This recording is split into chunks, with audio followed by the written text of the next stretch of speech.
Hi, we are live on Facebook. Hi, Michelle. Hi. This is the first time I've done this, and I think it's the first time you've done the Facebook live Yeah, interview. that's right. So, so I want to welcome all of the viewers who are joining us. We're all here because we love books and storytelling. I'm so excited to talk to you, Michelle, about writing, about books, about podcasts, about life. Like, this is going to be a good conversation. So I'm going to introduce us in a moment, but I'm here in Winnipeg, literally in my dining room. And I want to start with an acknowledgement that we're hosting this today from Treaty 1 territory, the traditional lands of the Anishinaabe, Cree, Oji-Cree, Dakota, and Dene peoples, and the homeland of the Métis Nation. And we all have responsibilities as treaty people and as neighbors, and I do think storytelling is one of those connections between all of us. So I'm Joanne Kelly. That name won't mean anything to you guys. I'm a journalism instructor. Do a book segment on CBC. I love talking books. It's all I do. I have book clubs. I teach it. I write. I love talking to authors. So to have Michelle here is just a dream. So Michelle Parise, 24 years at CBC. And the fact that you went straight from Swiss Chalet to CBC, as we talked about off camera. But the podcast, the writing, the storytelling, the performance, what we're going to get into today is how raw and intimate a storyteller you are, and how you get your voice across as well. I know you're going to read to start, but before we do that, Michelle, I've met you today for the first time, but I feel like, and I'm sure a lot of the people who've been listening to your podcast, 9 million downloads, feel like they know you. And I think one of the things that I've gathered from you is that you are an in-person kind of person. You like that connection. And I'm curious how you're finding not just this today, but in general, being a communicator and a storyteller who's doing everything through online. I'm getting used to it a little bit, but it is, I mean, I think for a lot of people it's a difficult time for many reasons, not the least of which is that we're so many people we can't touch each other, and I do think, I mean, it happens to be that I do live with somebody now, and I see my daughter every other week. So I have people to hug, but I mean, if it was a year ago, I would have been alone, and I am really conscious of that fact since, I mean, I wrote an entire book all about how I felt isolated and lonely, and sort of moving through that, getting comfortable being by myself phase. So I am really conscious of like people who are living alone through this time, my friends that are, and that kind of thing. It is something that people talk about a lot, obviously pros and cons to both, and we'll get to that. And I'm like you, I'm an extrovert, and for me to have a conversation, I like to be with the person. I'm a touchy person. I like to look and connect. Me too. Yeah. So again, hi to everybody who's watching. We're connecting with you. But I would love it, Michelle, if you started with reading a little a piece from your book that I love so much of it, but it was one of the chunks that I highlighted, and I was like, I just love this line. So if you want to start with that. Do you want that whole story? The little dating, I think it was called Dating. Mm-hmm. Okay. It's called Dating. I still do date sometimes, because although the man with the white shirt is the one I love and want to be with, I also want a love that doesn't need to wring its hands so much. A love that puts all its money down on one horse. I want monogamy and commitment, the two things he can't give me. The only way for me to find it then is to meet other people, to go on dates with them, to have sex with them in order to really know if they could be the one, or at least the one for now. I'm not searching for forever, I'm searching for right now. I mean, forever is great if it happens, but forever is the real problem, if you ask me. Forever is why people in monogamous relationships struggle. I should know. I was married once. Do you want me to keep going? Yeah, just a little more. I like hearing it in your voice. Forever is a scary thing to consider. It's crazy that we vow to do it at all. We should vow to be kind to one another, to respect each other, to not forget desire and laughter when we're on the hamster wheel. For as long as we're together, let's commit ourselves to these good, attainable things. Forever is a lifetime. Living up to it is the real wrench in relationships. Look, I get that polyamory works for a lot of people, but for me, it doesn't. And yet, I have to do it anyway. As long as I'm dating, my love life is non-monogamous. I am non-monogamous, even though I don't want to be. It's that or celibacy. These are my choices.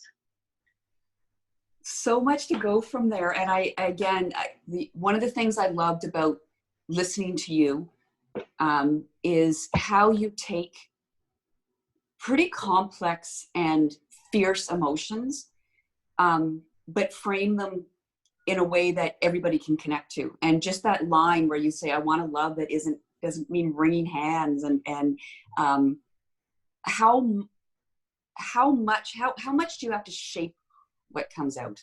Like, it feels so real and honest. But the writing is clear and concise, and you're clearly a strong writer. So how do you balance having to write and format something with wanting to just be raw and honest?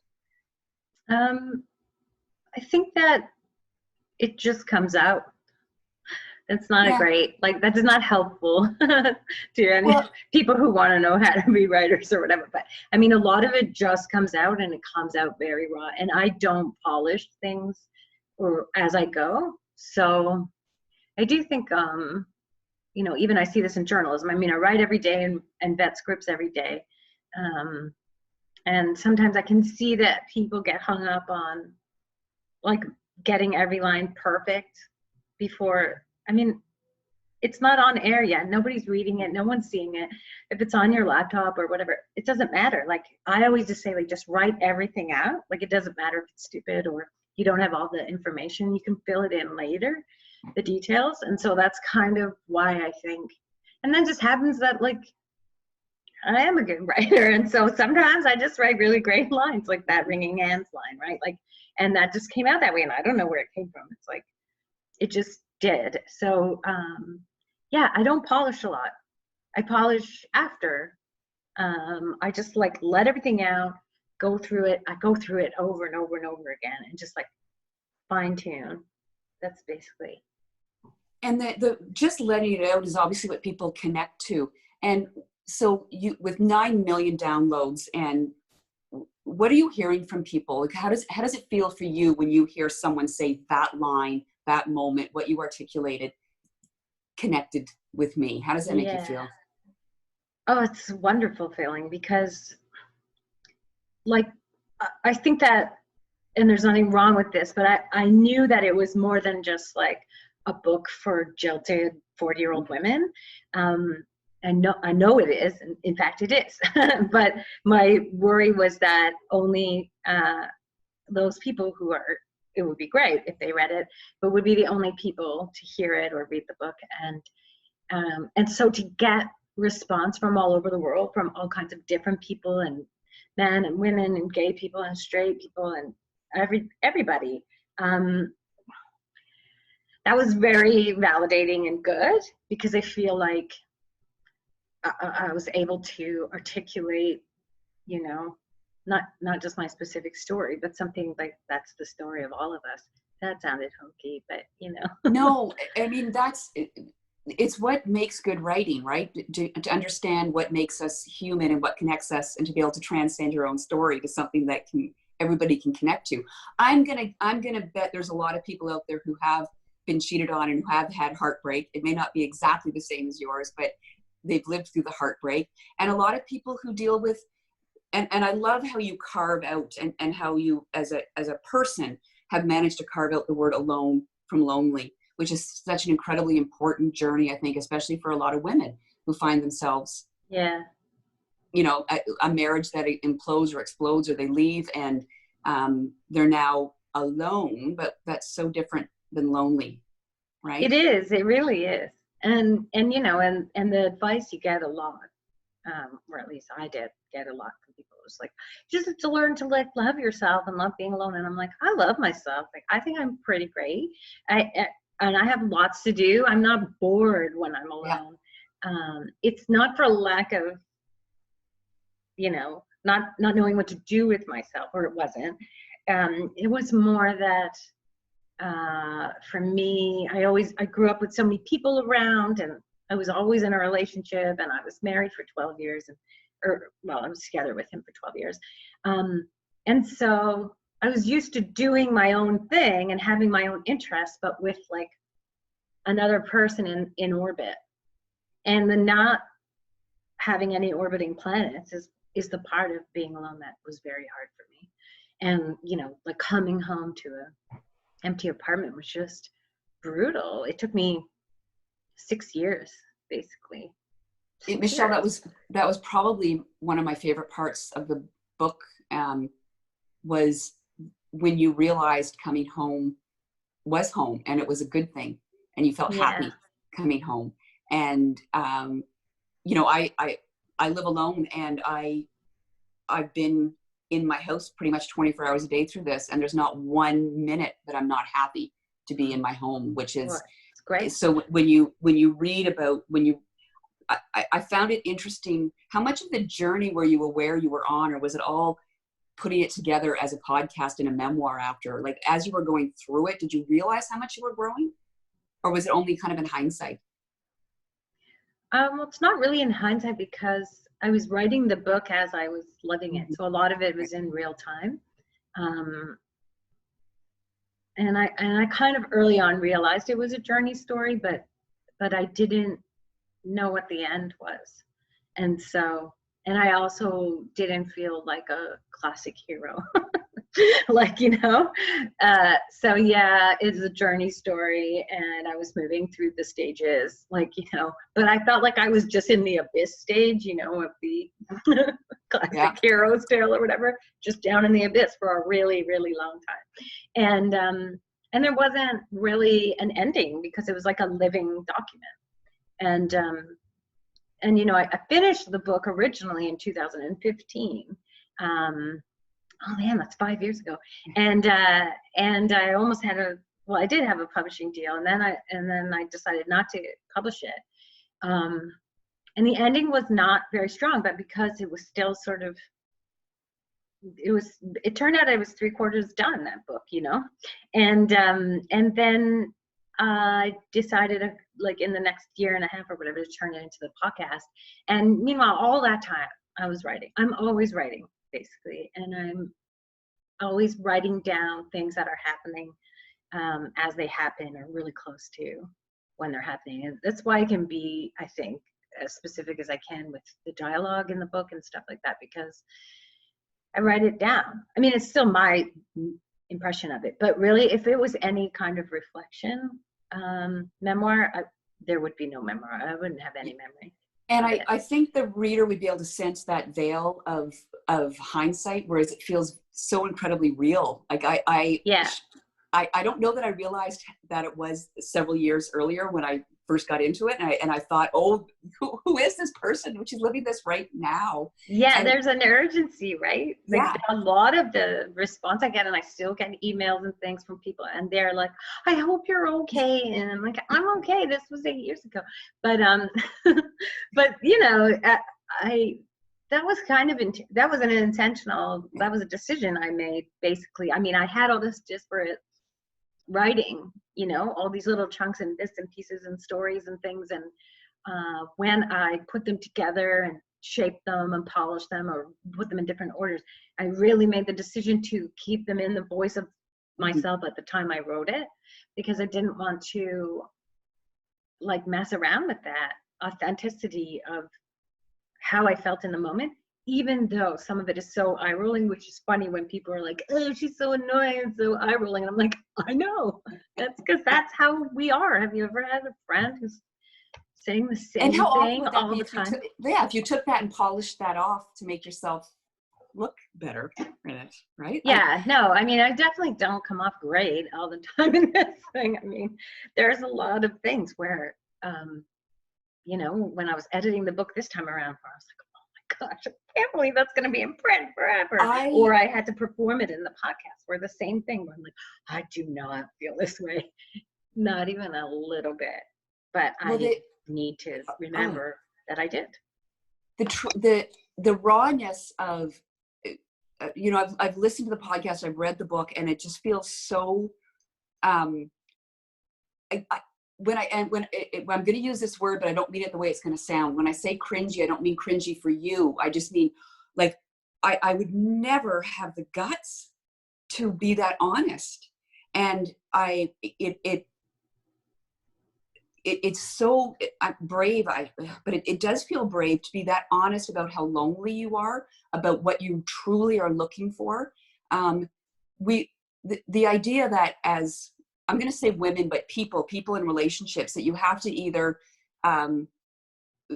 live with the fact that everyone assumes you're alone, that you're lonely because you're alone, yeah. or you need to put on the front of, I'm great, I'm fine, I don't need it.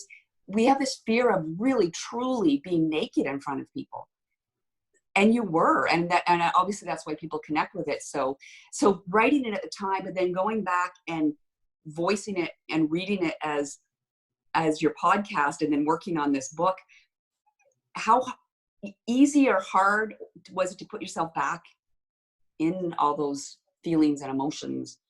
It was hard. I mean, for sure, it's not. I mean, a lot of people ask me, "Oh, it must be so cathartic to have written this," or, you know, did you feel like you worked through your issues? And I was like, I actually think it prolonged it. To be honest, I'm no psychologist, but you know, I do think that going over and over and over and over the same stories, and like, it mythologizes certain things that I might have forgotten about, or certain people, or like, I think there's a something in that process of polishing and reading out loud, and then editing it, and then changing it, and then moving it, and then reading it again, and even reading it to you now, and over and over and over, is this reinforcement within myself of either certain behaviors or emotional states. And like, I think for a really long time I remained stuck in some of those states because of writing the book and making the podcast. And certainly there were times of regression also in writing, early on in the writing of the book, so way before the podcast. Somebody who was looking over it with me as like a sort of an advisor, just for the niceness of his heart, and he said, you know, there needs to be more stories about good stuff between you and the husband, like happy marriage times, so that when we get to the affair, like, it really hurts us as a reader more. And I was like, well, okay, no problem, whatever. But then and I had been writing all the bad stuff and all the whatever, and it was fine, but writing the good stuff really killed me. Like, I think I regressed completely, almost to the beginning. It felt like it just happened for me. And I do think writing the happy stuff was the hardest. And certainly, as my producers would attest, reading and performing the happy stuff in the podcast I'd be fine. And then as soon as we stop rolling, I'd just cry for 5 minutes in the studio. But the happy stuff, not the sad stuff. Well, the happy stuff that's gone. It was this life that you had built and thought was it forever. I mean, that's what so many people can obviously relate to. The loss, the loneliness, but also, and the funny, like, for anybody, most people I know, when I said I was doing this tonight, everyone's like, oh my God, I binged that, I lived that, I know that. But for anybody who didn't, they may be listening to this and thinking, wow, that's going to be a depressing read. But it's so full of life, and it's so funny. And obviously that's important to you to, like, keep and maintain who you are. Yeah, I mean, I think it's just who I am. Like, there's even a part in the book that, and maybe also on the podcast, I can't remember,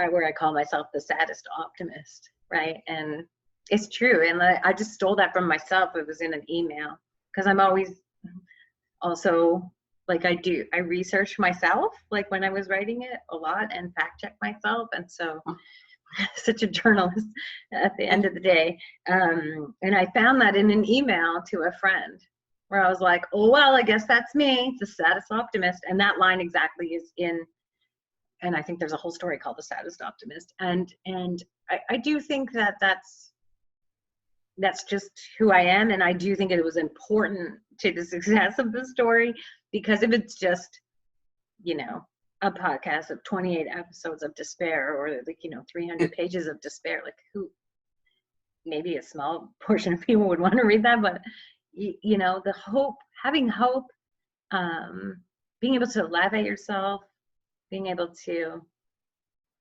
find the fun, and plus play. Like, I just like playing with words also. I really love playing with words and concepts and ideas, and like mixing them all around. So maybe the sense of play is even a thing that's subtly there that people don't even realize. I don't know. And the poetry and the music, like some of what I've read when you guys post the podcast, then you'll give kind of behind the scenes of a song that sparked something, and the music and the poetry. Clearly, you're a words person, right? Like, communication is obviously your thing. And I'm just trying to picture you in an audio booth recording this, and the feeling and emotions must have been so real, like the crying, the laughing. It didn't come across as acting. I'm just going to say, listening to the podcast, like, it felt very real. Yeah.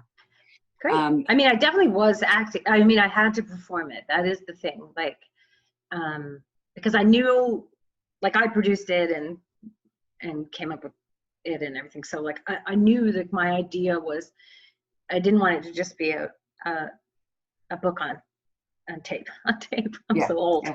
A book on tape, cassettes. You know what I mean? An audiobook. Yeah. That's the word.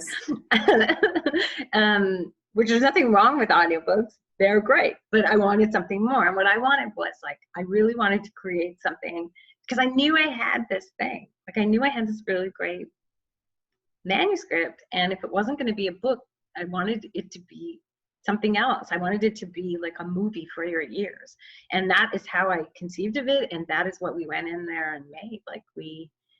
And so my performance had to be a performance. Like, I didn't want to just read it, but I also didn't want to like overact either and do like funny voices and stuff. So it was a very delicate balance. But of course, I had one other person.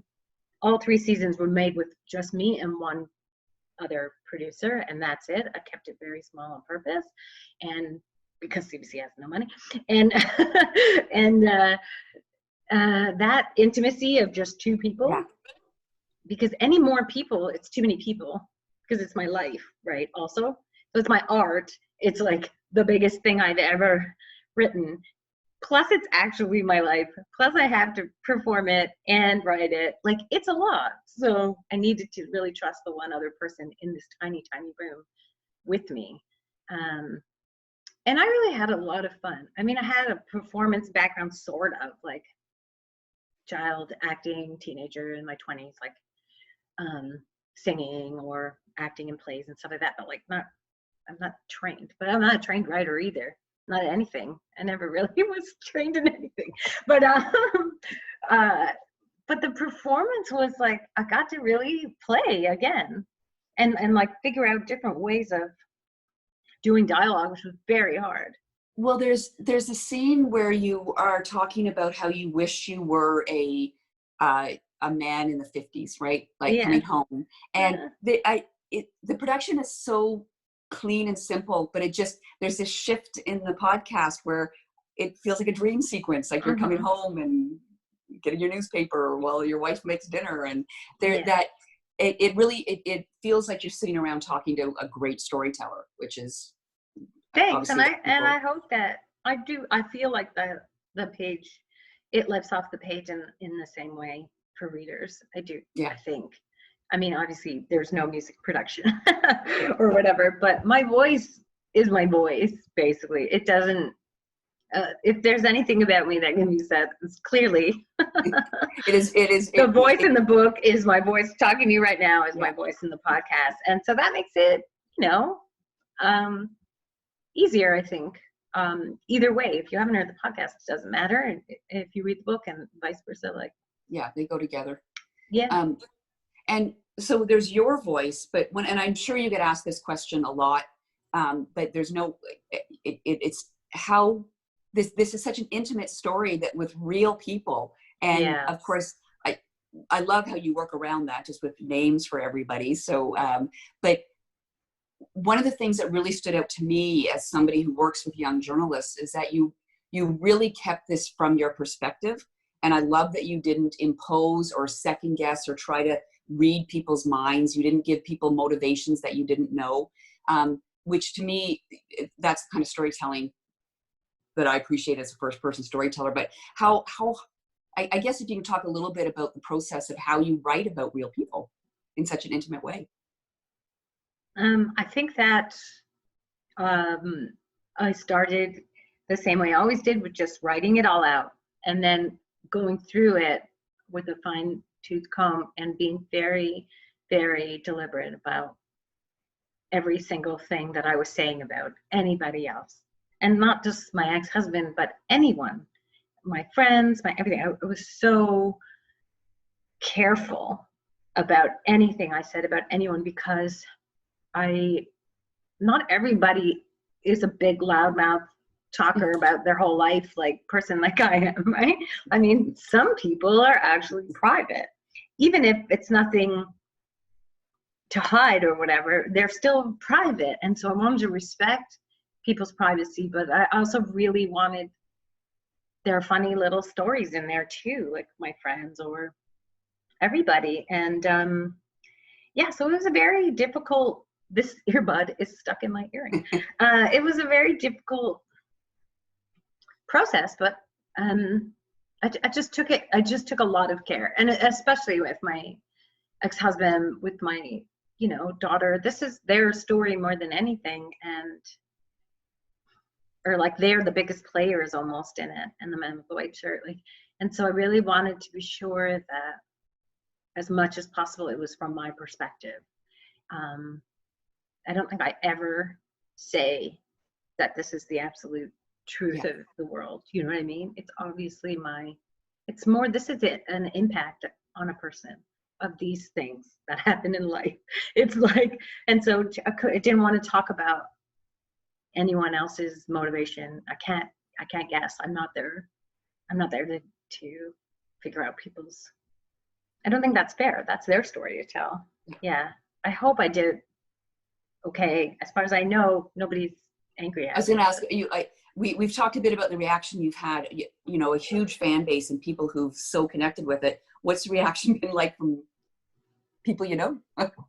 Yeah, I mean, there are friends and family that I know haven't listened to it or read the book, probably won't read the book. And that's okay. I really understand that. Because it's weird. I think it could be weird.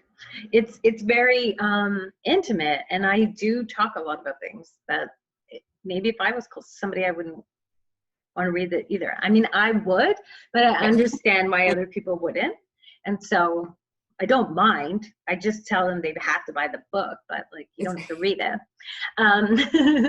And then other people, I love getting messages from the most at all hours of the day at different times, just when I least expected. And sometimes like fringe characters in the book, people I haven't talked to in like 10 years. Or the other day I got from a girl I went to elementary school with.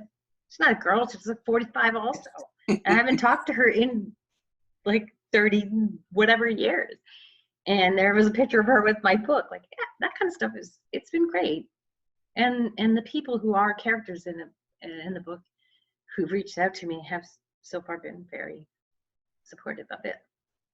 I'm curious if you obviously you must get people contacting you saying, wow, this connected with me, this meant something to me, it helped me on my journey. But I'm curious if people kind of think of you as like a love expert or Like, do people contact you for advice? And like, Michelle? Oh, got some lighting. um, Or not really. share, I guess, share their, people must share their intimate stuff with you. Everybody shares their stories with Yeah. me, for sure. Yeah. Strangers, not like people I know. Okay. Yeah, I get a lot of really, really long messages, a lot of long emails, a lot of long, where they tell me all kinds of stuff, and I read them all. And for a long time, I answered them all, or I tried to. So, but, and some of them I really, when I feel so like, I don't know, connected to their writing, I often will write back really a lot back also. So I have ended up giving advice in a sense of like, my advice is just like, don't give up, stay, hope. This really sucks. I know it sucks. Like, it sucks, but you're going to crawl out of that crater. You will. Yeah. Kind of cool. So, and I'm sure everyone asks you, like, the end of the book was how, 3 years ago now? The end of the book? Yeah, the book ends in 2018. Mm-hmm. So what people want to know, are you going to write another book? How do people find out about you and your life? About me and my life. Yeah, that's the thing. I mean, people want to know. I get a lot of like, are you okay? And I just want everyone to know I'm okay. No, the book ends, it ends not like I'm still on that journey, but I've sort of found peace with being alone and loneliness, and dealing with, what I say is the conjoined twin of lonely and alone. I've separated them, which was a really important thing for me to do on my own, and not, with the help of having, to fall in love, to get over one person, to, I kind of got there, but it was still like like not all tied up in a nice bow at the end. Yeah. And because that's life. Yeah. But since then, is that what you're asking me? Yeah. I just know you must get asked that a lot. And if I do. Yeah. So now, like I said at the beginning, I am in a relationship, and we've been living together for, it's almost a year. Yeah. And he is actually one of the characters in the book. Spoiler alert. Know. Are you going to make people guess, or should we leave it at that? I don't know. Do you want me to tell people who you are? I just want you to swing that camera around. But no, I'm not going to swing the camera. He's actually in the very, very, very, very last chapter of the book and the very last episode of the podcast. Yes. That's all I'm going to give you. Well, it's not the man with the white shirt. It's funny how society makes us want to instinctively, well, congratulations, you got in a relationship. Where I also want to say congratulations at the end of the book, when you, like, the journey you went on, the growth, the discovering who you are, finding your space to be yourself and to be happy. That's huge. And that's where my congratulations as a woman goes to you. Is congratulations on finding your space. Yeah.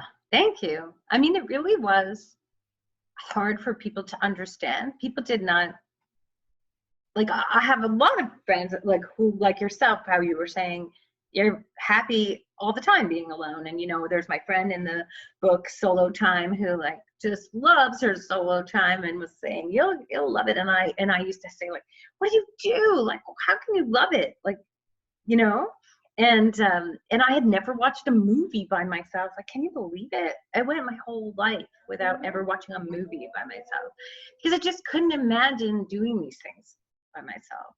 I could imagine doing other things, right? Like, I have a lot of interests. I play guitar, I sing, I sew, I write. Obviously, I wrote a whole book when I was in the depths of despair. So, like, it's not that I lacked things to do with myself or that I didn't like myself. It's just that, like, I had this thing where I felt like none of it was worth it if I didn't have someone to share it with. And then I really did realize, but it took forever, that, like, yeah, it's nice to share your life with somebody, but it's also nice to like share your life with yourself, to share your life with your friends, to you know, come and go as you please, and to just you know, accept where you are, wherever you are at the time that you're there. And that's basically where I got to. And it wasn't easy still. I still wanted to be in a relationship. I still wished for love. It was still dating and hoping to find, you know, a partner, but I wasn't desperate for it anymore. Because I do think like that desperation was killer. What was that that line that I had you read? You were looking for love, but your money on a horse. What was that I was line? looking for a love that doesn't wring its hand so much. A love that puts all its money down on one horse. Yeah, yeah, yeah. Your way of articulating both the good and the bad, and I'm gonna guess as well that there was probably a huge response, and I'm hoping positive, to your true acknowledgement of how hard being a mom was, how hard being pregnant, how hard, even when you were married and your marriage is falling apart, like how hard that was. The love is there, but I think there must have been a lot of people who really responded to thank you for that honesty.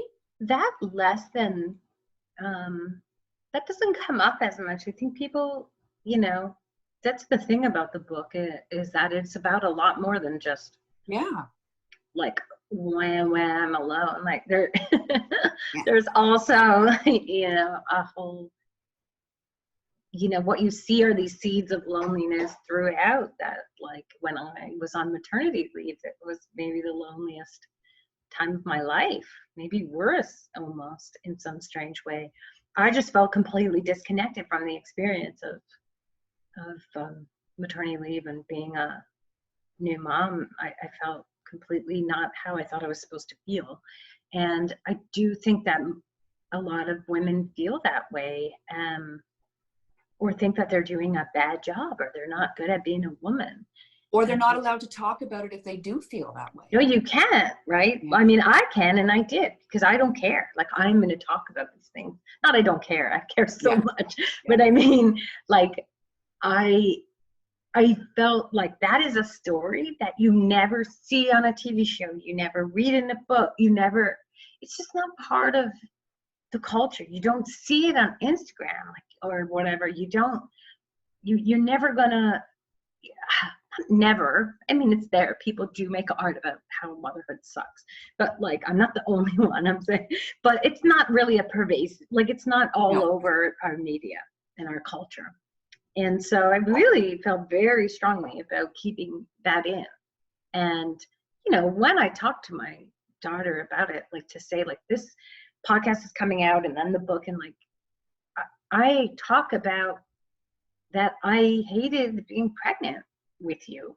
And I talk about how hard it was, you know, breastfeeding and just all of it, just being home all day alone with a baby that does nothing, just like keeps you awake all the time. And I said, and I talk about how I hated that, but it doesn't mean I hate you, you know. But I think people are some people, I was really concerned actually that would be the thing that would get me internet trolls or whatever, but that's never happened so far. But I did think, like, no matter what, even if this bothers people who are very black and white about things, it's way more nuanced than that. You can love your child and love being a mother and also hate the experience. You can. That is called life. Like, you know? And I think the word nuanced is so, because you're as a person, you're out there and you're extroverted, but your treatment of your emotions and your journey and growth is nuanced. And it's what draws you in as a listener and a reader, because there's no point where I feel I'm listening to a caricature of a woman in her 40s going out on the day, you know, the stereotype. And because it has happened to a lot of us, right? The marriage implodes, all, you know, you're 40 and single on the dating scene again. And it can very easily, in the hands of someone who's not in touch with their own emotions, but someone who doesn't have the writing skills either. So to combine the two of them, when you actually can acknowledge the good, the bad, the nuance of emotion, and actually translate that, communicate that both, podcast and writing, it is, and I'm going to say women, but clearly you've connected with people from, as you said, this isn't just women who've been dumped. No. And it's not even people who've been dumped. I mean, I've had people just say, I didn't go through what you went through at all. I'm happily married and whatever. But when this other thing happened in my life, the way you talked about your grief or your loneliness, like it was exactly how I was feeling at that time. So thank you. Like, do you know what I mean? So even when it wasn't like a perfect match, the thing is that at the end of the day, like the emotions are what we all share, right? Like we all have been disappointed. We've all felt grief. We've all, reacted poorly ourselves when something bad has happened to us. We've all played the victim. We've all been an aggressor. Like we've all done all those things. We've all made mistakes, right? We've all given second chances and deserved second chances. Like these are just normal, regular, everyday things. It doesn't really matter necessarily these specifics sometimes, I don't think. I think and I think what people are connecting to, even if they not the specific circumstances, but what they're connecting to is this absolute honesty, which which we, as you kind of alluded to with what we see on social media and Instagram and even, blogs that what I connect to with podcasts and blogs and memoirs are when people are frighteningly real, and it can almost scare you as a reader because it's so real. But I think for people to see emotion that they may feel but don't know how to express, that's articulated as art is what they connect to. Yeah, exactly. And that, to me, that's the whole point of art, right? I mean, if there's nothing more frustrating if you're watching a movie or you're reading something and you feel very like wrapped up in it, and then like the dialogue is so weird. Yeah. And it really takes you out of the moment, and you're like, nobody would talk like this, or like that just doesn't seem, so something about that authenticity, or the like, just to actually talk, as you said earlier, nakedly about something. Like I'm not trying to sugarcoat things or make things either more beautiful or more ugly. I'm just saying what happened. I'm just saying how it felt. Like that's it. Like it's actually just that simple. I'm not trying to make anything, I don't know. Yeah, like I think if you try to, I mean, I did do a lot of polishing, as I say, and of course in the book there's a weird, like all of a sudden it's a poem and then it's a, just one line, and so there's an art to it, yes, and a craft. But at the same time, that art and that craft is me. Like it's just, I wanted it to reflect real life, and life is weird like that, right? It comes in and out. Like even in one day, right? You can feel one way and then you feel completely the other way. Or we've all had those days where it's like, I cannot believe this is the same day, right? And that's life. Also, I cannot believe this is the same life sometimes. And that's basically what I was showing. Like I was married and then the next day I'm not married. Or like I was a 32-year-old woman, like, playing guitar, and then all of a sudden I had this baby. Like it's weird, right? Like life is weird. Well, and I think it's interesting that we're having this conversation while social distancing, because we're all in isolation right now. And I think there's a whole other layer and levels to your story that is going to connect with people who are either alone in self-isolation or with a partner, or things are different, and the days feel different, right? It really connected me when you said life is, you can feel one way one moment and another way the next, and I think all of us are struggling with that right now. Yeah, so I mean that is the story of right now, right? It's just, well, it's not the story, but I mean underlining the time we're in is this, like, overnight, it seemed like everything changed. And that's why when people, I wrote a post about this on Facebook or Instagram or whatever, just about how, like, so many people are like, I don't know what's wrong with me. Like, I just feel so, and like people can't like articulate. And I'm like, the feeling you're feeling is grief, right? Like that is grief, right? It is grief. There is more to grief than just bereavement, right? Like grief is an actual human emotion that describes many things. And right now, collectively, whether you're conscious of it or not, and some days more than others, and some mornings more than the afternoon, but we're all experiencing like a grief for the time that was before, the way our lives were.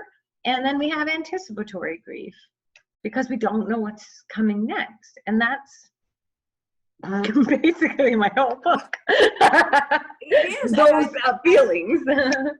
I think you're going to get a whole brand new audience from this, but also people who've been following you for years who are going to revisit your podcast and in your book as well. I think it's going to take on a lot, as you say, a lot more nuance as we deal with social distancing and loneliness in a lot of ways for people, and connection, and figuring out how we stay connected, right? Like this is the first time I've ever interviewed somebody when they're not in the same room with me. Yeah. And you make it easy because you, like, I can feel your energy through my phone, right? And I think that's probably what your listeners and readers feel as well. Thank you. That's very kind of you. I just realized we've been talking for almost an hour. Oh, okay. There's like 2 people left. Well, that's fine. I don't know.